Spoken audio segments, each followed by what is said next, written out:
आज हम एक ऐसे रहस्य की बात करने वाले हैं जिसने आधुनिक एविएशन की दुनिया को सचमुच हिलाकर रख दिया था। सोचिए, इंजीनियरिंग का एक बेहतरीन नमूना, एक ऐसा हवाई जहाज जो अटलांटिक महासागर के ऊपर से बस गायब हो गया। ये कहानी है एयर फ्रांस फ्लाइट 447 की। और यही वो सवाल है जिसने दुनिया भर के इन्वेस्टिगेटर्स को सालों तक परेशान रखा। ना कोई मलबा, ना कोई डिस्ट्रेस सिग्नल, कुछ भी नहीं। तो चलिए इस पूरे रहस्य को परत दर परत खोलते हैं। ये वो एकदम ठंडे और डरावने फैक्ट्स हैं जहां से ये सब शुरू हुआ था। ब्राजील से पेरिस की एक रूटीन फ्लाइट बस हवा में जैसे घुल सी गई और पीछे छोड़ गई तो सिर्फ सवाल। तो आखिर हुआ क्या था उस रात? चलिए टाइम में थोड़ा पीछे चलते हैं और देखते हैं कि ये विशालकाय एयरबस A330 आखिरकार खामोशी में कैसे समा गया।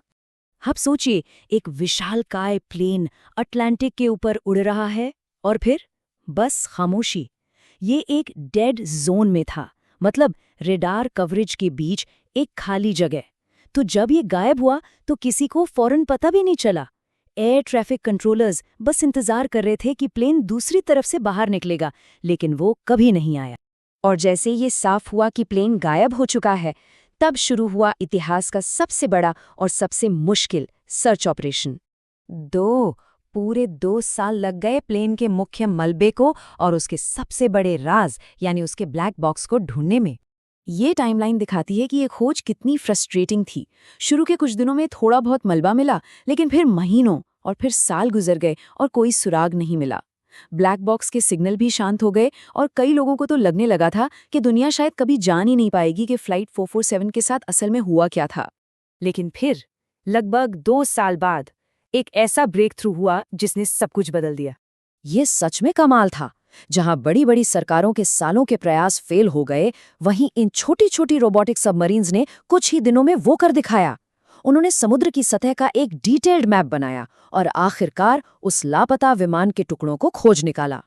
और मलबे के साथ मिला वो खजाना जिसके इन्वेस्टिगेटर्स को सबसे ज्यादा तलाश थी, फ्लाइट डेटा रिकॉर्डर और cockpit voice recorder. In orange box के अंदर ही उन आखिरी 4 मिनटों का सच कैद था।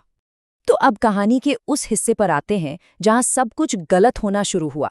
रिकॉर्डर्स ने बताया कि कैसे एक छोटी सी टेक्निकल गड़बड़ी एक पूरी तबाही में बदल गई।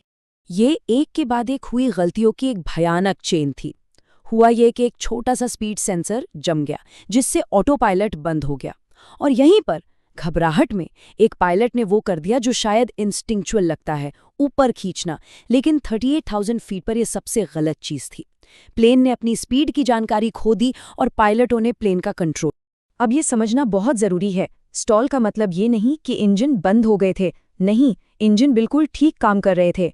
इसका मतलब ये था कि पंख हवा को सही एंगल से नहीं काट पा रहे थे और उन्होंने प्लेन को हवा में रखने की ताकत खो दी थी। इसे ठीक करने का सिर्फ एक तरीका है, नाक को नीचे करना, ताकि पंख फिर से लिफ्ट पैदा कर सके। और यहीं पर थी सबसे बड़ी प्रॉब्लम। देखिए, एयरबस के प्लेन्स में साइड स्टिक कंट्रोल्स होते हैं जो एक दूसरे से जुड़े नहीं होते हैं। मतलब एक पायलट को ये महसूस ही नहीं होता कि दूसरा पायलट स्टिक के साथ क्या कर रहा है। यहाँ भी वही हुआ। एक पायलट स्टॉल को ठीक करने के लिए नाक नीचे करने की सही कोशिश कर रहा था, जबकि दूसरा लगातार नाक को ऊपर खींच रहा था, जिससे हालात और बिगड़ रहे थे। कंप्यूटर भी उनके इन उल्टे कमांड से कंफ्यूज हो गया। और जब तक सबसे सीनियर पायलट यानी कैप्टन कॉकपिट में वापस पहुंचे, तब तक सच कहूं तो खेल खत्म हो चुका था। कॉकपिट में दर्जनों अलार्म बज रहे थे, जिसमें स्टॉल की वार्निंग भी थी जो बार बार बंद होकर फिर से बज रही थी। इस अंधेरे और शोर के बीच वो समझ ही नहीं पाए कि प्लेन क्यों गिर रहा था और वक्त खत्म हो गया। ये एक बहुत ही भयानक हादसा था, लेकिन इसी हादसे ने एविएशन इंडस्ट्री को सुरक्षा के बारे में कुछ ऐसे सबक सिखाए जिनकी वजह से आज हमारी हवाई यात्राएं कहीं ज्यादा सुरक्षित हैं। तो सबसे बड़ी सीख ये थी कि टेक्नोलॉजी शानदार है, लेकिन इंसान को हमेशा तैयार रहना होगा। इस हादसे के बाद पायलट ट्रेनिंग में जबरदस्त बदलाव किए गए। अब अपसेट रिकवरी ट्रेनिंग पर खास जोर दिया जाता है, जो पायलटों को ऐसी ही अचानक आई स्टॉल जैसी सिचुएशन को संभालने के लिए तैयार करती है। साथ ही पिटॉट ट्यूब्स के डिजाइन को भी बेहतर बनाया गया ताकि वो इतनी आसानी से न जम सके। और आखिर में ये हमें एक बहुत बड़े सवाल पर लाकर छोड़ देता है जैसे जैसे टेक्नोलॉजी और एडवांस्ड होती जा रही है, ये कैसे सुनिश्चित करें कि इंसान जो गलतियां कर सकता है वो सबसे ज़रूरी पलों में सही फैसले लेने के लिए तैयार रहे, इस पर सोचना बहुत ज़रूरी है। हमारे साथ इस पूरे विश्लेषण में बने रहने के लिए शुक्रिया।